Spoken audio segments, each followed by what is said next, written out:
remember me, but I'm a friend of Rita Scott. Yes, Rita. yes. And JR and other. You know, Yeah. that time I was a college university student, and I was in Jaffa then. yeah, you were in Java. That's where I met Java. Yes, I yes, still yes. remember that you and your wife, Yes, you know, But I was our first child. yeah, first I child in have a 4 children now. stroller, and you Yeah. push the stroller and came to Java meeting. Yeah. I met my wife at Jaffa. Really? Yes. Oh, very interesting. Yeah. Wow. These days, you know, Rita was like my big sister. Oh yeah.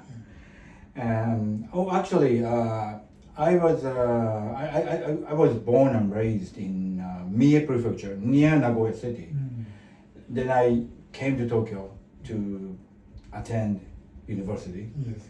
And first couple of years I lived in a dormitory near the university, but I decided to live in like shared apartment with foreigners to learn how to speak English. That's why I moved into the apartment in Chiba Prefecture. That's where I met Rita. Oh yeah. Yeah, and I was 20 and she was 35, and I don't know.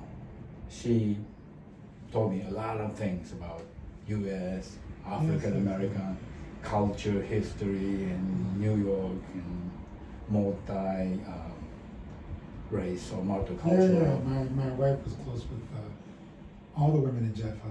Oh, really? JR especially, yeah. Ah, JL, yeah. I kind of lost contact with JL, but yeah. Well, that's my background, and I send you my purpose or my And I did read it. thinking, Yes, or yes. yeah. I mean, I'm on the lower limit because I've been here 41 years. Yeah. Well, December 41, so 40 years. 40 years. Yeah. So I just made a limit. I see. Yeah. Yeah. So, well, can I start? Sure. Well, what makes you? What brought you to Japan? First of all. While living in New York City, Yeah. I got obsessed with Japanese culture. Sorry, could you say? I got obsessed with Japanese culture. Japanese culture. Yes. But what brought you to Japan first time? I mean, Well, that was it. that was it. So when you were in, I think you were in Philadelphia, No. New York City, Yeah, I'm from York, Pennsylvania, Pennsylvania. but I lived in New York City. I went to a sushi restaurant for the first time. Yeah. I woke up the next day and I wanted to learn everything about Japan. Really? So that's how it happened. Oh. So, In New York, Manhattan. Yeah. Wow. So at that time in my life, I did not question things, so I just followed it. Uh-huh. It was not immediate. My obsession was maybe 6 years, but during those 6 years, I ate Japanese food every day. Uh-huh. I slept on a futon. I was learning Japanese. My circle of friends, they were Japanese. They used to joke that maybe I was a Japanese in a past life. So I just wanted to move here. I didn't really think about what I was going to do. I just wanted to live here. I came here with just $300. And that was my first time flying. I see. Yeah. So what was your first impression of Japan? Well, the first impression was just like I thought it was going to be. Because during my obsession, I knew so much about Japan, about Tokyo, so there were never really any surprises because I knew so much about it. Yeah. But I mean, my first impressions, they were always good. Uh-huh. Yeah. Okay. Very interesting. What you feel you wouldn't be who you. So the third question is: was there a moment or experience that without it you feel you wouldn't be who you are today? I don't know. No, not that I can think of. I'm not a very introspective person. I don't think that way. Introspective. Introspective. Think deep thoughts. Okay. I don't really. It's like my obsession. Uh-huh. I was obsessed. I didn't question it. Uh-huh. I didn't ask myself why. I see. I just followed it. Okay. Yeah. I don't really think about the future Oh. that much. I definitely don't think about the past. So. Then my question would be, you came to Japan after you were obsessed with the Japanese culture and people. Then what did you do here in Tokyo? I was teaching English. Oh, teaching English. Yes. Then after maybe you, I know that you. I think when I met you, you already started this business. Cars, Good Fine. Well, that was in '92. That's 92. Yeah, when I was first in Jaffa. No. Okay. No. I remember. Because I met you at Jaffa, but maybe I was. You were baking. Yeah, but not a business now. Not a business. Yeah. So I was baking cakes, not selling them. And from when I was president of Jaffa, people from this school invited me to visit their group, which was called Saturday School. It was a group of mothers. Each Saturday, one mother would take care of the kids. Yeah. They were interested in exposing their kids to different cultures. Yeah. They chose Jaffa because they wanted to experience Black culture. So I became close with them. And the leader of Saturday School, she became like a substitute mother to my wife. That's why I opened up in this school, because they helped me open the business along with two other friends. I see. I was baking cakes, but never thought about opening a business, not at all. 3 Japanese friends lent me 1 million yen each. The 4th friend found the actual spot, so they sort of pushed me into it. That's how it happened. So this is the place you started your business? Yes. And you didn't change location or anything? Not yet, but the landlord is going to tear the building down. Oh. So I have to find someplace new. Okay, I see. Well, interesting. But I've been here for 33 years. Oh, 30. That was in March.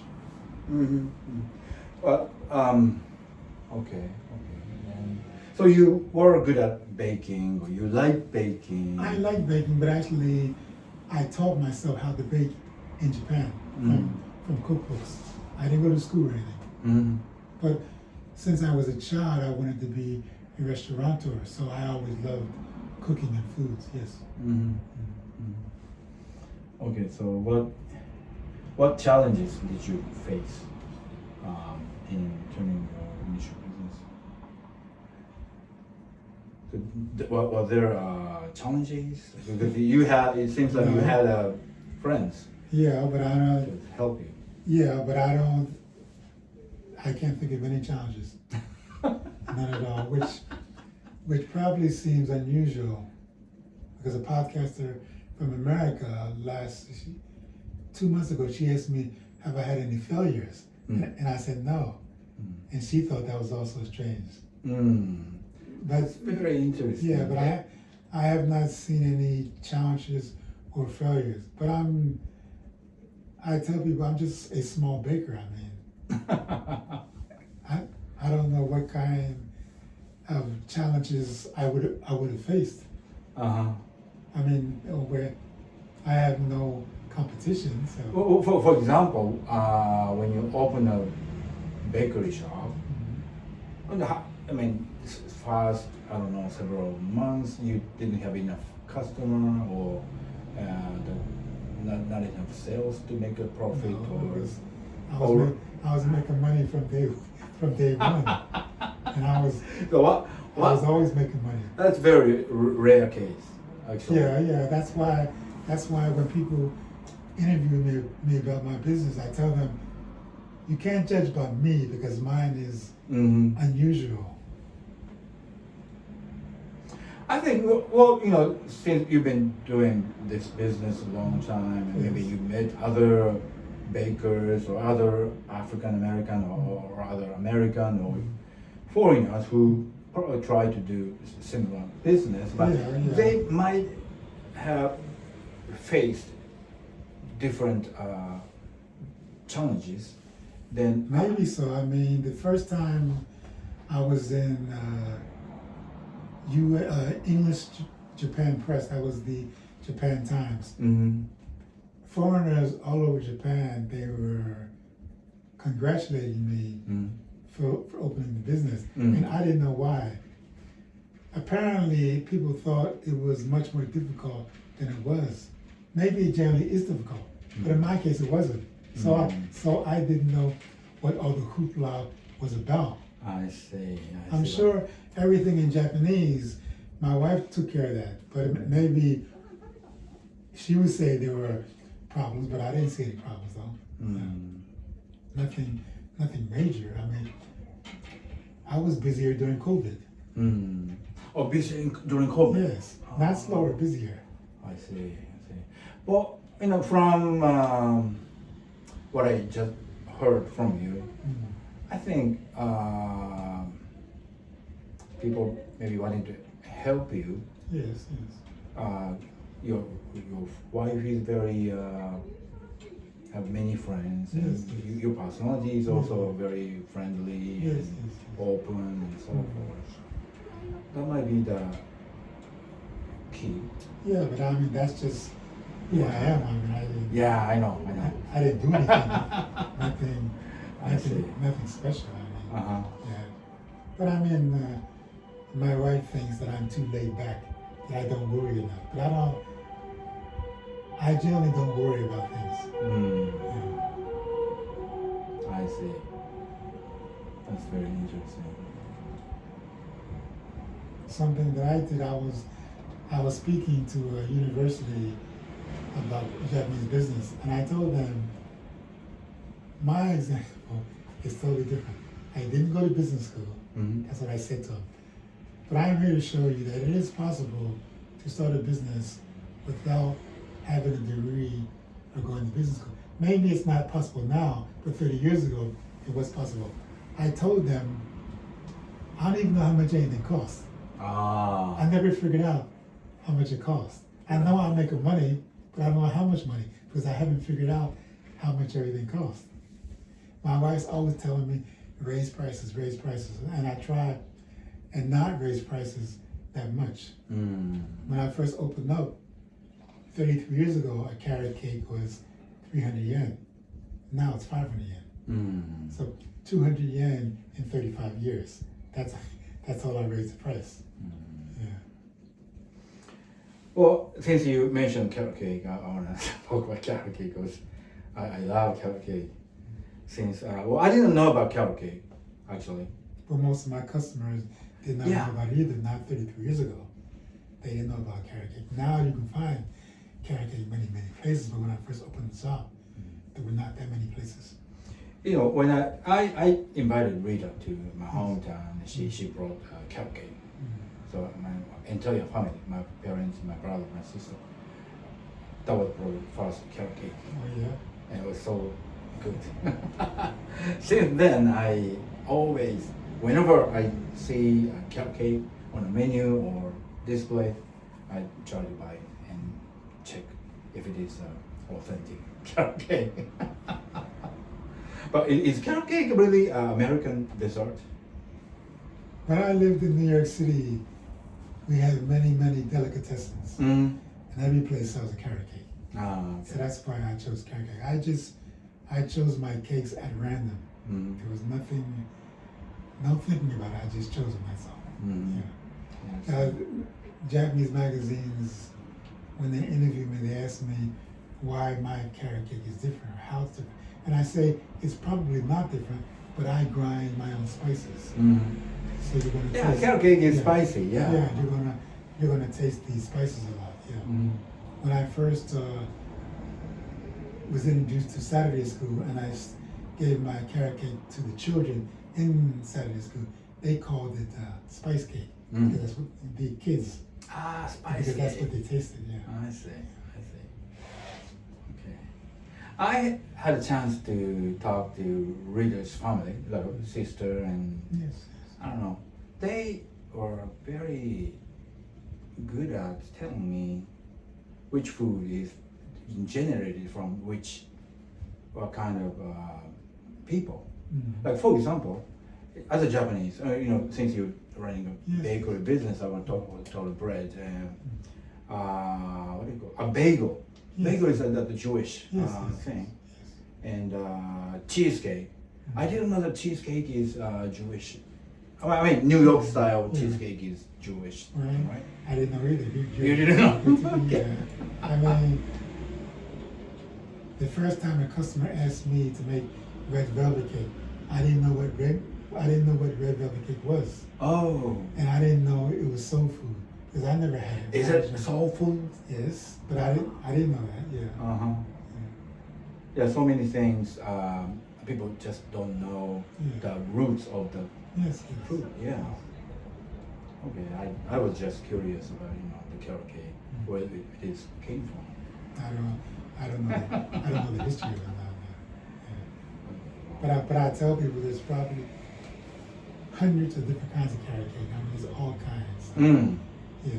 I agree. Yeah. I mean, what I make is what I knew about on the East Coast.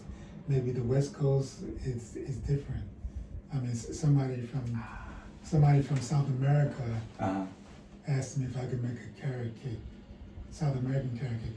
I didn't know what it was, and I looked at the recipe, and it's very dense. Mm-hmm. Like my carrot cake uses 100 grams of carrots, Mm-hmm. but this South American carrot cake uses 400 grams.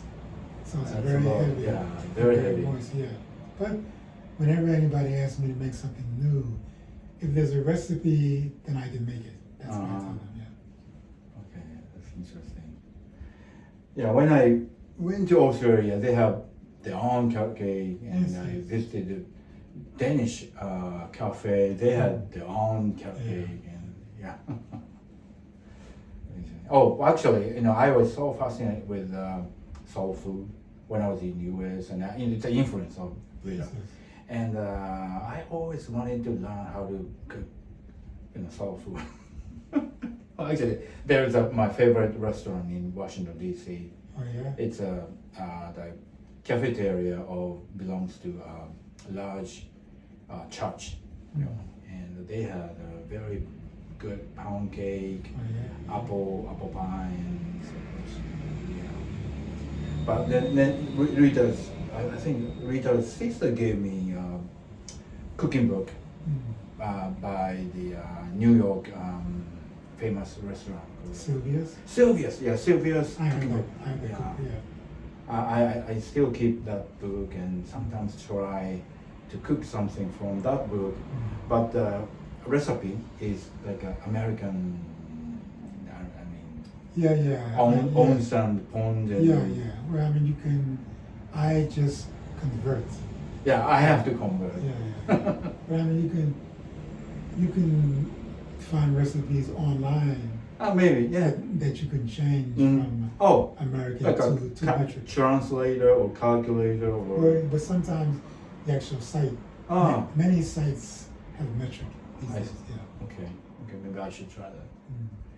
Oh, let's go back to our original Mhm. topic. So the most difficult thing.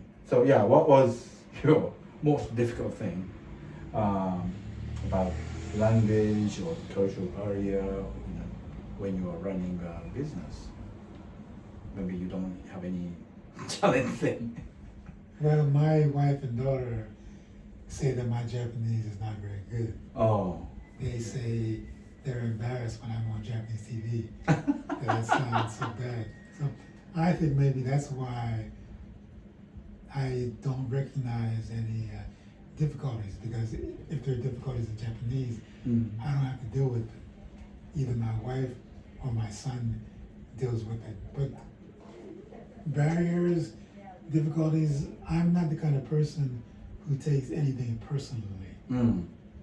I don't let things bother me. Mm-hmm. So, I mean, my experience of living in Japan are very, very good. Mm. I think I'm unusual because I'm part of the less than 1% of foreigners who are more comfortable around Japanese. Mm. I like it. Very interesting.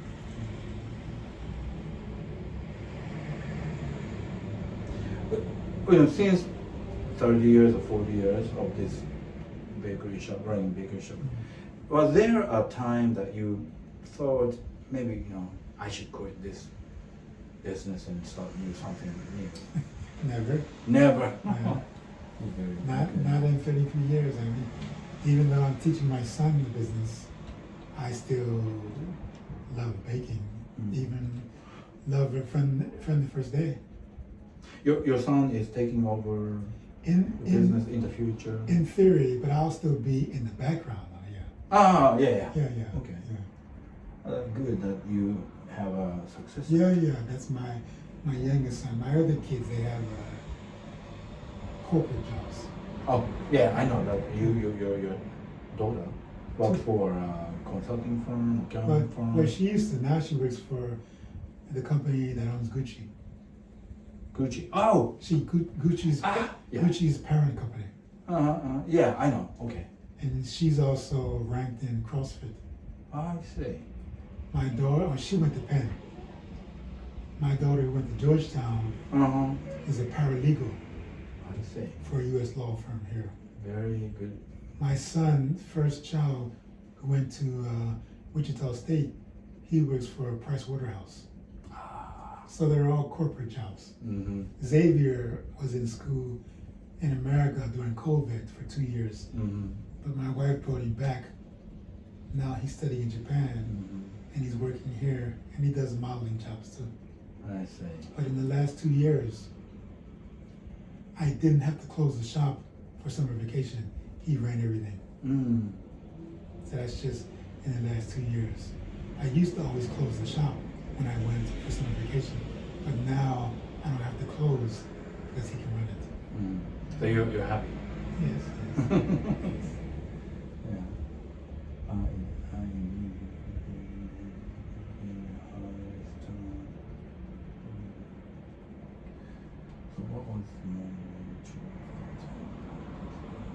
So what was the moment when you truly felt, I'm glad I started this business? The moment. I don't know exactly. I mean, people always tell me, like, sometimes people go to a party and somebody brings out a carrot cake and then they taste it and they say, is this Kyle's cake? I didn't know I had a distinctive taste. I didn't know that. I have old customers, they get married and they want a wedding cake. And I tell them, I don't make a fancy cake, but they still want my carrot cake for the wedding cake. So I make it for them, but it's not fancy, but that's what they want though. So yeah, I guess those moments, and sometimes I used to take cakes to international schools. So I take the cake and I go into the office, and then maybe there's a secretary, and then she said, you made my son's cake 20 years ago. and this has happened many times. Sometimes there's generations that I make cakes for. I see. A Japanese guy came in here with his wife. She was pregnant. He told me he had my birthday cake when he was a child. So his wife is pregnant. So he said to me, when their child's first birthday, I'm going to make that child's birthday cake. So he's speaking in English, and he's translating it to his wife, and she's crying.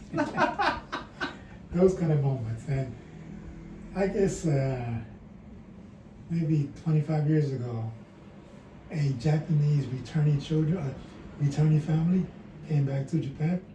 Husband and wife, son and daughter, maybe they were 8 and 10. They walked in the door and they said, it smells like America in here. But I can't smell it. That's exactly what I felt when I walked in right today. Yeah. But I can't smell anything. I don't know. Yeah. I mean, I tell people, yeah, I make an authentic American cake, meaning I don't change the recipes. These are the same taste as in America. My Japanese customers, they come in and they say, "Amai desu ka? Is it sweet?" I say, "Yes," but they still buy it though. Yeah. I think Japanese cakes are sweet. Mm.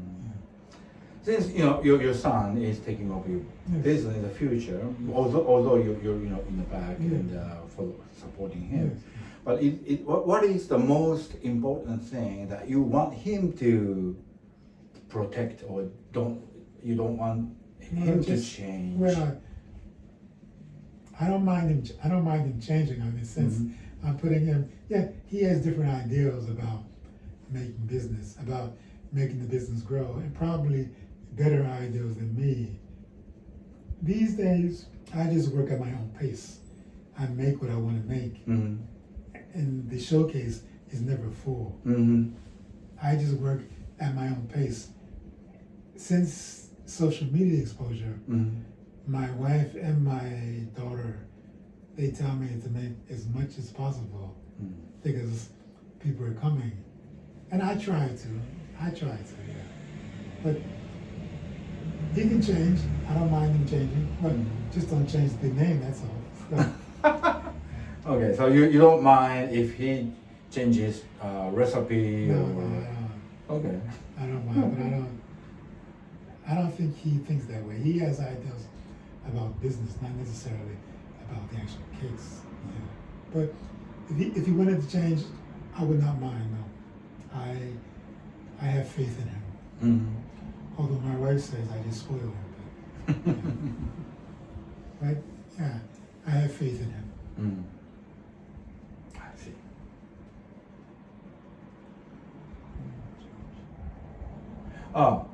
So during the 30 years or after you started this business, do you think you were changed or you changed yourself? I mean, I don't know. I mean, I changed by living in Japan. Living in Japan, you were changed. In what way? Because I came here from New York City, and to me, New York City can be a cold city. There's lots of things that you see on the streets or happening to people that are not nice. Okay. So when I came to Japan, I tried to make myself inside a softer person instead of being the kind of hard person I was in New York City. So I absorbed things from the Japanese and I don't let things bother me. If they do bother me, I don't show it. I don't let anybody see. I keep it inside. But generally, I just don't let things bother me. Don't get upset. Don't rush. There's no reason to rush in Tokyo. I don't think so. People run to trains. There's a train every 5 minutes. You don't have to run. So, I see. It is interesting that I've never lived in New York, but I visited New York maybe a couple of times, or maybe 3-4 times. But my impression of New Yorkers, before I visited, I thought they were very busy or always angry or something like that. But actually, they are very kind. Once I tried to get into like a metro, subway, or whatever you call, my card or pass didn't work. Maybe I operated the wrong way, so it was. But the someone inside the ticket gate, said, I found me and she let me in using her pass or something. Yes. And I thought, wow, why is she doing this? She's very kind. Well, probably, most Americans are kind, probably, But there are also some Americans who are racist. I see. Well, that's interesting. So, well, my next question would be, do you think you're successful in Japan? And what is your, I don't know, what does success mean to you? But when you look back your business 30 years, maybe since, from what you've been telling me, I think you were very successful in Japan, right? Yes, but I never think about it. You did never think that way, okay. No, I mean, people come in here and they say, I want the best carrot cake in Tokyo. Mm-hmm. And I say, I never say that. Other people say that, but I don't say that. I still sell them the cake, and everybody is satisfied. Yeah. But I never, Okay. from social media, maybe that was only in the last 10 years. But before that, I was in the Japanese press all the time. Mm-hmm. Japanese TV 3 or 4 times. Magazines many times, yeah. But social media is faster, and I get more of a response from social media, yeah. Today. Mm. Oh, okay, I see. Well, I'm started getting curious about what your parents do.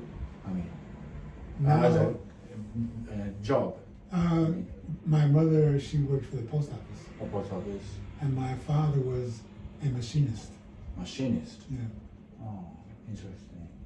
It looks like you truly enjoy seeing your customer enjoy your cake.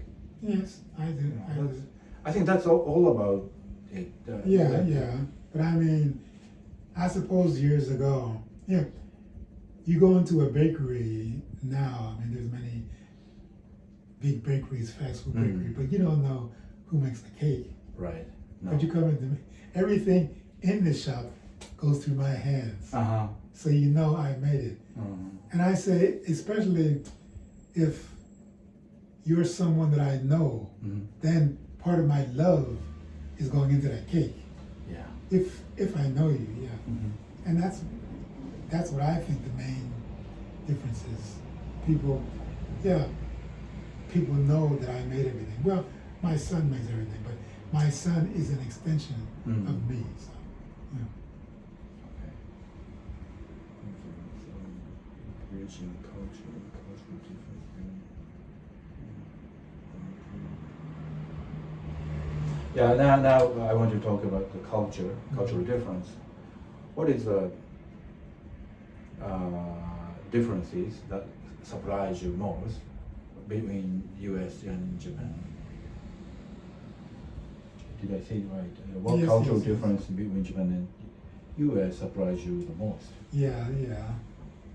This is a question that Japanese media used to always ask me.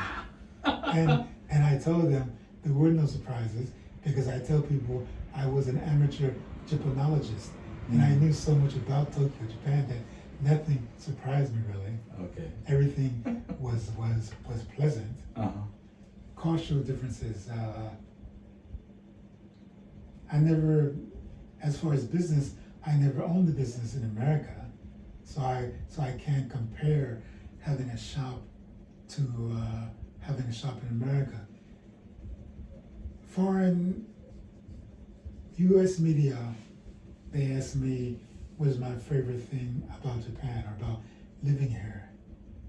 Maybe 15 years ago, I would have said number one thing is safety. Now I say because I can do whatever I want to do. Nobody's bothering me. Nobody's telling me what to do. But that's because I'm a business owner and I work for myself. That gives me the freedom to think that way. People must think that I'm rich because I act like I don't care about money. Yes, money's important, but I mean, I would probably bake for free, so it is important, it's important. But my kids are grown now, so now I'm just thinking about passing the business to my son, so he has something. My other 3 kids, they're already set. Yeah. I see.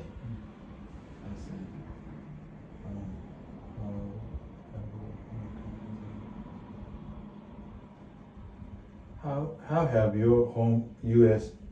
your American values or experience helped you in doing business in Japan? Well, I mean, it's just the same values I had in America, I have here about fairness, treating everybody the same way, being nice to people, generally, not being a bad person.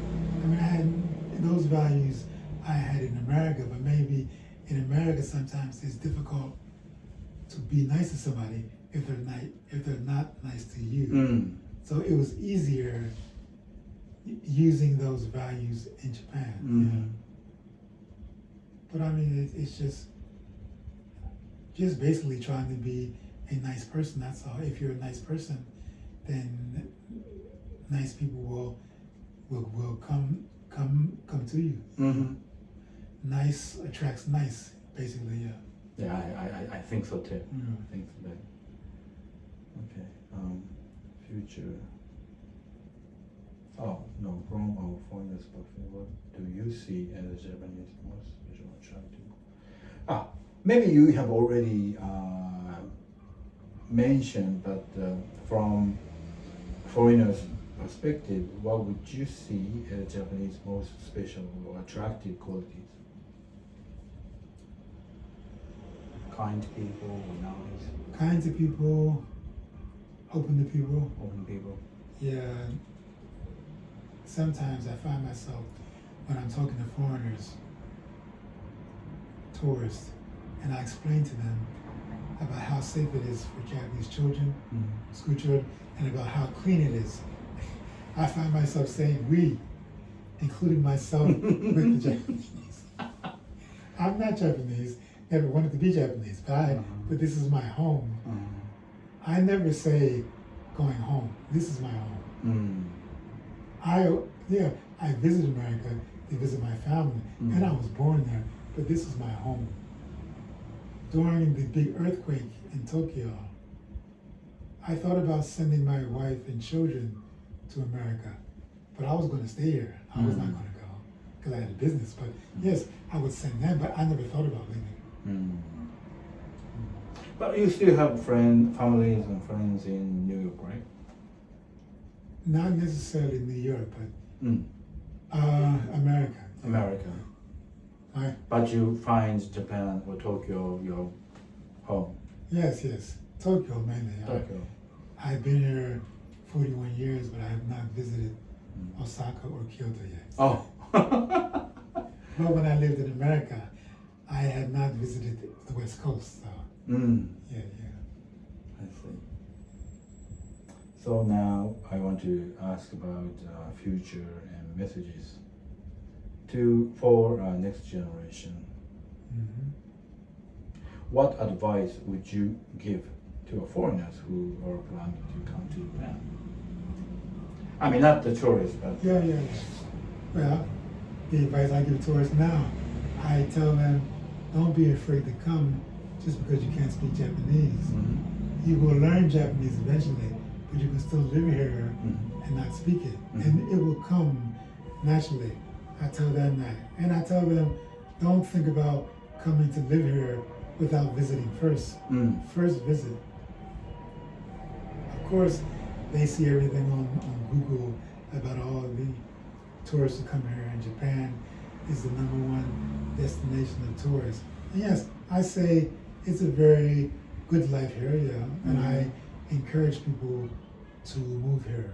But I say if you have a professional job in America and you want to get a professional job in Japan, there might be a pay cut because we make less money here. I tell everybody that.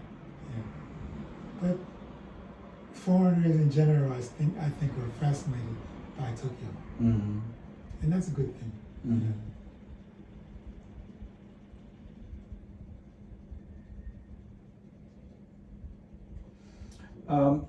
Opposite way, if you, I don't know, encounter a Japanese individual who wants to go to New York or to go overseas and develop a career or business there, do you have any message? Well, my daughter says she wants to move to New York, Oh, yeah.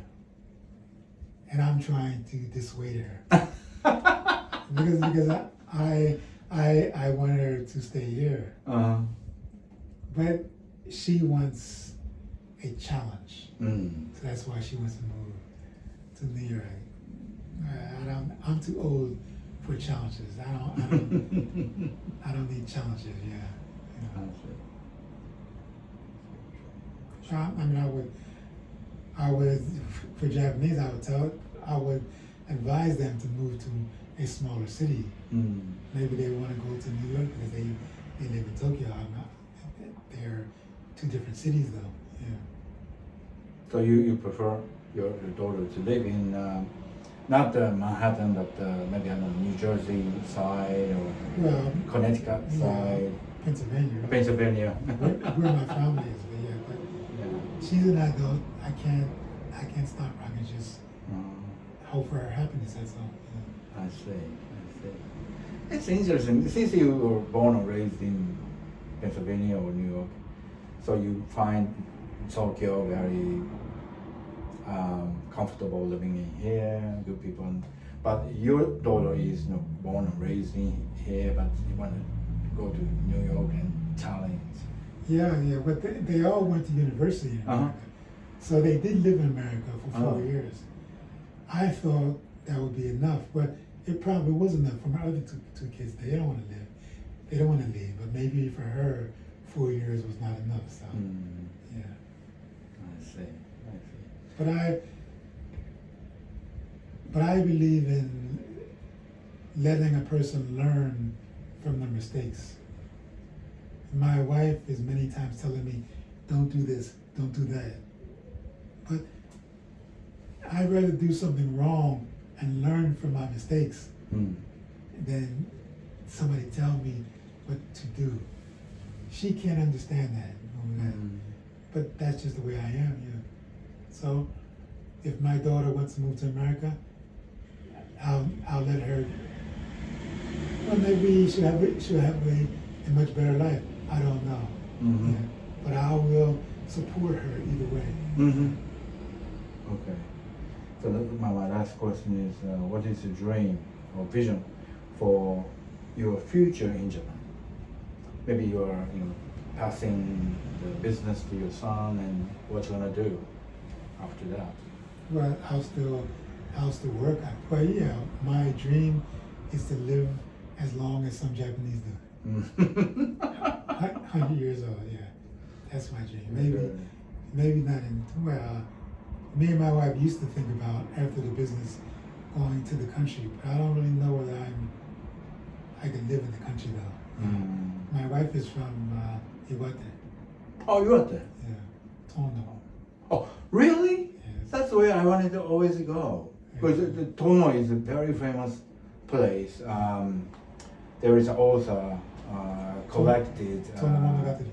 Tono Monogatari, yeah. And that's where the couple. Yeah. Yeah. Yeah, I thought about visiting Tono with my family or like a summer vacation or something. But I didn't know how to. Well, I didn't have any information about Tono, so maybe I should ask your wife where to visit, where to stay, and so. Interesting. But like you, she came to Tokyo to go to university too. Okay. That's the time you met your wife, right? Yeah, well, I met her after she already finished school. Yeah, she was office lady. Yeah, so she already finished school. Yeah. Okay, interesting. Well, thank you very much, and it's been a pleasure speaking with you. Likewise, yeah.